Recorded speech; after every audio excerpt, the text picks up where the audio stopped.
শিৱসাগৰ জিলা পৰিষদৰ মুখ্য কাৰ্যবাহী বিষয়াৰ ঘৰত এবাৰ অভিযান আৰু অশ্বিনী কুমাৰ দলেৰ ঘৰত মুখ্যমন্ত্ৰী তদাৰকী শাখাই অভিযান চলাইছে। প্ৰাতঃ ভ্ৰমণলৈ যাওঁতে সোধা পোছাৰ বাবে আটক কৰা হৈছে দলেক। এচিএছ বিষয়াজনৰ বিৰুদ্ধে বিত্তীয় খেলিমেলিৰ অভিযোগ আছিল আৰু শিৱসাগৰৰ কেন্দ্ৰীয় বজাৰৰ ভাড়া ঘৰত ইতিমধ্যে চিএম ভিজিলেন্সে তালাচী চলোৱা বুলি জানিব পৰা গৈছে। এইখিনি মুহূৰ্তত এটা গুৰুত্বপূৰ্ণ খবৰ আমি জনাইছো। এবাৰ শিৱসাগৰৰ জিলা পৰিষদৰ মুখ্য কাৰ্যবাহী বিষয়াৰ ঘৰত চলিছে অভিযান। বিত্তীয় কিছু খেলিমেলি আৰু যাৰ অভিযোগ থকাৰ বাবে তেওঁৰ ঘৰত অভিযান চলোৱা হৈছে আৰু শিৱসাগৰৰ জিলা পৰিষদৰ যিগৰাকী মুখ্য কাৰ্যবাহী বিষয়া অশ্বিনী কুমাৰ দলেৰ ঘৰত চলিছে মুখ্যমন্ত্ৰী তদাৰকী শাখাৰ অভিযান। প্ৰাতঃ ভ্ৰমণলৈ যোৱা সময়ছোৱাতে তেওঁক সোধা পোছাৰ বাবে আটক কৰা হৈছে। এচিএছ বিষয়াজনৰ বিৰুদ্ধে দীৰ্ঘদিনৰ পৰা বিত্তীয় খেলিমেলিৰ অভিযোগ আছিল আৰু শিৱসাগৰৰ কেন্দ্ৰীয় বজাৰৰ ভাড়া ঘৰতো আনকি চিএম ভিজিলেন্সে তালাচী চলাইছে। কেৱল এয়াই নহয়, তেওঁক আটক কৰিছে অধিক তথ্য সোধা পোছাৰ বাবে। আৰু এইখিনি মুহূৰ্তত আমাৰ সৈতে সংযুক্ত হৈছে উজনি অসমৰ ব্যুৰো চিফ ভাস্কৰ দাস। বৰ্তমান দলেক যিহেতু আটক কৰি লৈ যোৱা হৈছে, তেওঁৰ বিৰুদ্ধে বিত্তীয় খেলিমেলিৰ অভিযোগ, কি তথ্য পোহৰলৈ আহিছে?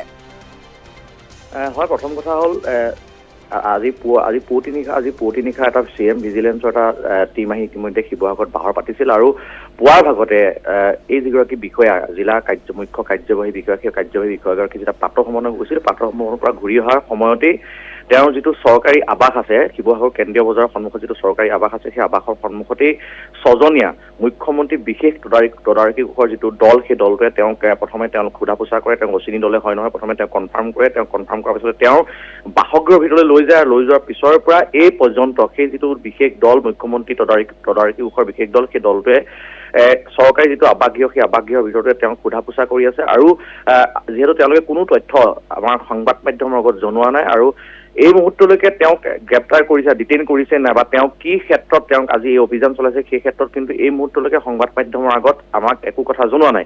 কিন্তু এটা কথা কিন্তু কৈ থওঁ যে এই যিগৰাকী মুখ্য কাৰ্যবাহী বিষয়া, সেই কাৰ্যবাহী বিষয়াগৰাকীয়ে দীৰ্ঘদিন ধৰি শিৱসাগৰত তেওঁ জিলা পৰিষদৰ মুখ্য কাৰ্যবাহী বিষয়াৰূপে তেওঁ তেওঁ পালন কৰি আছিল আৰু দায়িত্ব পালন কৰি থকাৰ সময়ছোৱাৰ ভিতৰত কিন্তু তেওঁৰ বিৰুদ্ধে বহু দুৰ্নীতি আচলতে অভিযোগ উত্থাপন হৈছিল। বিত্তীয় খেলিমেলিৰ যথেষ্টবোৰ অভিযোগ তেওঁৰ বিৰুদ্ধে উত্থাপন হৈছিল আৰু সেইসমূহ অভিযোগৰ ভিত্তিতে হয়তো আজি মুখ্যমন্ত্ৰীৰ বিশেষ তদাৰকী কোষৰ যিটো ছজনীয়া দল, সেই ছজনীয়া দলটোৱে তেওঁক বৰ্তমান সোধা পোছা কৰি আছে। আৰু এই মুহূৰ্তত মই এটা দৰ্শকসকলক এটা কথা স্পষ্ট কৰি দিওঁ যে এই মুহূৰ্তলৈকে তেওঁক গ্ৰেপ্তাৰ কৰিছে নাই বা তেওঁক আটক কৰিছে নাই, সেই কথা আমাক জনোৱা নাই। গতিকে এই মুহূৰ্তত এটাই আমি ক'ব যে এই যিটো দল, এই যিটো মুখ্যমন্ত্ৰী তদাৰকী কোষৰ বিশেষ দল, সেই দলটোৱে তেওঁক যিটো চৰকাৰী আৱাসগৃহ আছে তেওঁ শিৱসাগৰ কেন্দ্ৰীয় বজাৰৰ সন্মুখত, সেই যিটো আৱাসগৃহ, সেই আৱাসগৃহটোৰ ভিতৰত তেওঁক সোমোৱাই লৈ তেওঁক সোধা পোছা কৰি আছে। আৰু তাত যিহেতু ছজনীয়া এটা দল আৰু ছজনীয়া দলটোৱে কেইজনমানে তেওঁৰ বিভিন্ন চৰকাৰী যিসমূহ ফাইল পত্ৰ আছে, সেই ফাইল পত্ৰসমূহ তন্নকৈ তালাচী চলাইছে বুলি এক ভিতৰুৱা সূত্ৰৰ পৰা ইতিমধ্যে জানিব পৰা গৈছে। কিন্তু এই মুহূৰ্তৰ আটাইতকৈ ডাঙৰ খবৰটো হৈছে যে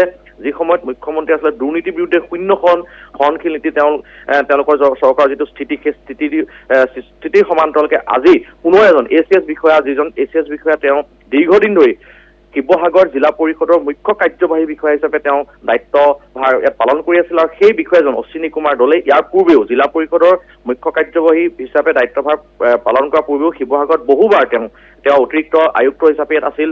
তেওঁ ইএচি হিচাপে তেওঁ ইয়াত দায়িত্ব পালন কৰিছিল। শিৱসাগৰতে তেওঁ যিটো কাৰ্যকাল, তেওঁ এচিএছ বিষয়া হিচাপে তেওঁ যি কাৰ্যকাল, সেই কাৰ্যকালৰ সৰহখিনি সময় কিন্তু তেওঁ শিৱসাগৰতে আছিল। ইয়াৰ পূৰ্বে তেওঁ কাৰ্বি আংলঙত আছিল।